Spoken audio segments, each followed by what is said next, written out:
তো বন্ধুগণ, গত পর্বে আমরা মোটামুটি আমাদের ওয়েবসাইটটি ডিজাইন করা শেষ করেছিলাম। তো আজকে আরেকটা বিষয় আমরা দেখব। সেটা হলো, যেমন ধরুন একটা ওয়েবসাইট, তো এটার যদি আমরা কোনো আর্টিকেলে যাই, সাপোজ এখান থেকে যে কোনো আর্টিকেলে অথবা এটাতে যদি আমরা ক্লিক করে যাই, তো আমরা দেখবো যে ওই আর্টিকেলটার ঠিক নিচে এই বিভাগের আরো কিছু আর্টিকেল, অর্থাৎ কিছু পোস্ট, রিলেটেড কিছু পোস্ট উঠছে। তো এই ধরনের ফাংশনালিটি যদি আমরা আমাদের ওয়েবসাইটে করতে যাই, অর্থাৎ সাপোজ ধরুন আমরা যদি এখানে ক্লিক করে এটা বের করি, হুম, এই যে এখানে রিলেটেড পোস্ট অপশন উঠবে। তো এই ধরনের ফাংশনালিটি আমরা আমাদের ওয়েবসাইটে আজকে তৈরি করব। তো আসুন শুরু করি। তো এটা আমরা করব পোস্ট পেজে, অর্থাৎ আমাদের এই যে পোস্ট যেটা, এটা আমরা বের করে নিলাম পোস্ট। তো পোস্ট পেজের কোন অংশে হবে? এই যে আমাদের কন্টেন্ট অংশ, অর্থাৎ কন্টেন্টটা শেষ হয়েছে এইখানে, ঠিক এটার নিচে আমরা এরকম একটা অপশন করতে যাচ্ছি। তো তার জন্য ঠিক এই ডিভ, অ্যাবাউট ডিভ, তো আমরা এর নিচে না করে ঠিক এর ভিতরেই আমরা একটা করতে পারি আরেকটা ডিভ নিয়ে। সাপোজ আমরা দিলাম Depp class equal to related post. তারপরে ওই যে ওভারফ্লো হিডেন করার জন্য আমরা এটা দিয়ে দিলাম এখানে রিলেটেড পোস্ট। তো রিলেটেড পোস্টের মধ্যে প্রথম যে জিনিসটা থাকবে, সাপোজ এখানে ধরুন এখানে আছে কি একটা টাইটেল আছে, এরকম টাইটেল আছে, তারপরে ছবিগুলো এরকম ভাসছে, শুধু ছবিগুলো আমরা নিয়ে আসলাম এখানে। আমরা দরকার হলে টাইটেল সহ নিয়ে আসি। তো আমরা আগে একটা h2 ট্যাগের মধ্যে আমরা নিলাম এখানে রিলেটেড আর্টিকেলস, রিলেটেড আর্টিকেলস লিখলাম। তো তারপর আমরা এখানে ইমেজগুলো নিয়ে আসবো। সাপোজ লিখলাম আমরা img image src equal to alt, অর্থাৎ alter, এখানে লিখলাম related image, so related post or article. Okay, তো এখানে সাপোজ আমাদের কিছু আছে যেগুলো আমরা আমাদেরগুলোই দিয়ে দিই। আমাদেরগুলো যেমন ইন্ডেক্স পেজের মধ্যে আছে পোস্ট ওয়ান সবগুলো পোস্ট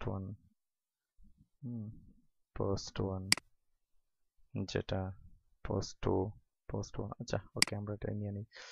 তো সাপোজ এই যে পুরোটা নিয়ে নিই, তো আমরা এটা এখান থেকে নিতে পারতাম, যেমন এটা। তো এটা কপি করে দিয়ে দিই, যেহেতু এটা লিঙ্ক আপ হবে আবার, ওই আর্টিকেলের সাথে, আমরা এভাবেই রেখে দিই।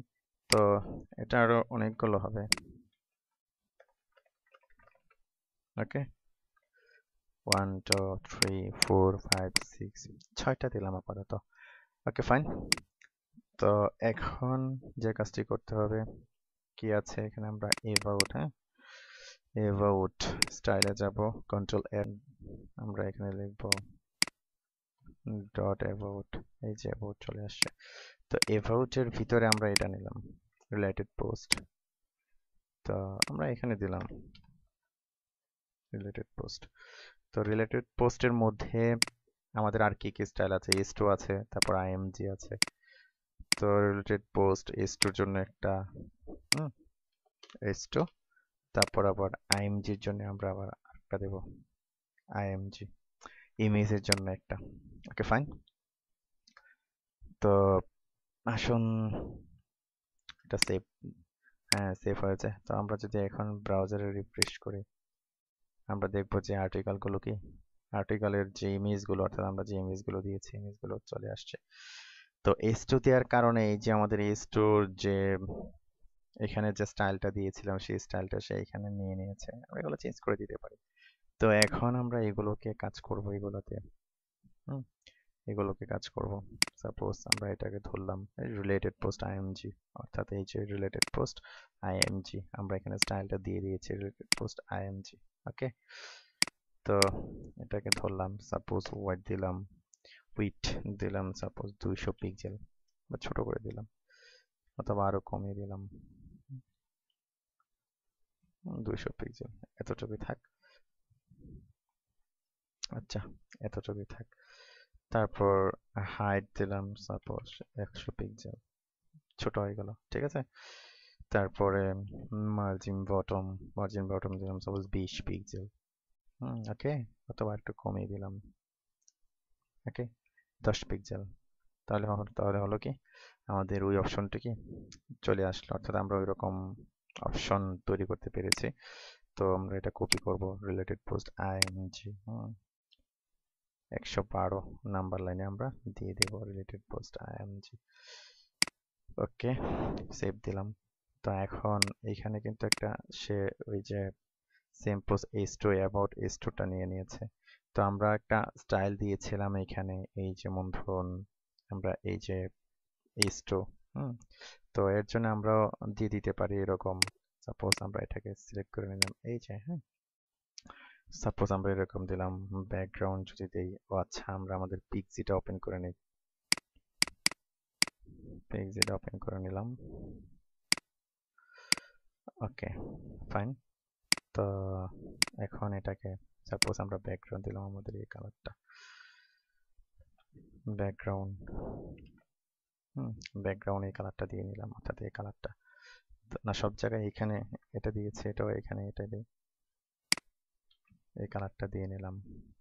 তারপরে এটার কালারটা কি হবে, এটার কালারটা এখানে আমরা কালো দিয়েছিলাম, এখানে আমরা কালো দিই, কালার কালার কালো করে দিলাম। তো কালার নিচ্ছে না, কারণ হলো এখানে আবার একটা কালার দেওয়া আছে, সেটাকে ওভাররাইড করতে যাচ্ছে। তো এখানে যদি আমি এটাকে কাজ করাতে চাই, এটাকে ইম্পোর্টেন্ট করে দিতে হবে, ইম্পোর্টেন্ট দেওয়ার পর কি এটা কালো হয়ে গেছে। এখানে দেখা গেল যে আমরা একটা বর্ডার দিয়েছিলাম এটার নিচে, হ্যাঁ, এই যে বর্ডারটা কপি করে নিলাম। তো আমরা এখানে বর্ডার দেব, suppose border bottom 2 pixel solid, 2 pixel solid. তারপরে এটা দিলাম, কাজ করছে না। তো সে তার একটা নিজস্ব ওই আগের যে অপারেট করে এটার একটা বর্ডার আছে, এই যে কালারটা সে কিন্তু এখানে পাচ্ছে। তো আমাদেরকে এটাকে কাজ করাতে হলে যে কাজটা করতে হবে, এখানে আবার একটা ইম্পর্টেন্ট দিতে হবে। এই যে ইম্পর্টেন্ট দেওয়ার পর কিন্তু কি সে কাজ করছে। খেয়াল করুন, কারণ বিষয়টা হলো যেমন এখানে ধরুন এই যে রিলেটেড পোস্ট আমরা নিলাম, এটা কিন্তু আবার এই অ্যাবাউট ডিভ এর ভিতরে। তো অ্যাবাউট ডিভ H2, সে আবার কি এই H2টাকে সে ধরে নিয়েছে। তো আমরা এখানে অলরেডি আরেকটা দিয়েছি রিলেটেড পোস্ট, আরেকটা ক্লাস নিয়েছি, এর ভিতর আবার H2 দিয়েছি, সুতরাং এটা ওটাকে ওভাররাইড করে ফেলছে। তো ওইটার উপরে যদি আমার এটাকে ডমিনেট করতে হয় আমার সিএসএস এর এই ক্লাসটাকে, তখন আমরা কি করব, ইম্পর্টেন্ট দেব। আশা করি বুঝতে পেরেছেন। তো এটাকে কপি করব, কপি করলাম, কপি করে কত নম্বর 111 নম্বর লাইনে আমরা কি করব, এটা পেস্ট করে দেব। ওকে, তো আমরা এটা করতে পেরেছি। তো এখন আরেকটা জিনিস, সেটা দেখুন এখানে যখন আমি কার্সর নিচ্ছি, এটা কিন্তু হালকা ঝাপসা হয়ে যাচ্ছে, হ্যাঁ, অপাসিটি কমে যাচ্ছে। তো আমরা যদি এরকম হোভার সিস্টেম করতে চাই, তখন আমরা এটা সিএসএস দিয়ে আমরা এটা করতে পারবো। তো আসুন দেখি কিভাবে এটা করে। তো এর জন্য এই যে আমাদের রিলেটেড পোস্ট আইএমজি, অর্থাৎ এই যে রিলেটেড পোস্টের ছবিটা, হ্যাঁ, এই ছবিটাকে হোভার এফেক্ট আমাদের দিতে হবে। তো রিলেটেড পোস্ট আইএমজিটা আমি কপি করলাম, কপি করে এখানে লিখলাম, কোলন দিয়ে লিখলাম হোভার। তো হোভার যে কাজটা করতে হবে, সাপোজ এখানে অপাসিটি কমিয়ে দিতে হবে, অপাসিটি সাপোজ আমি দিলাম 0.4 হোভারের ক্ষেত্রে। তো এখন যদি আমরা রিলোড দেই, রিলোড দিলাম, তো হোভারের অপাসিটি কি কমে যাচ্ছে।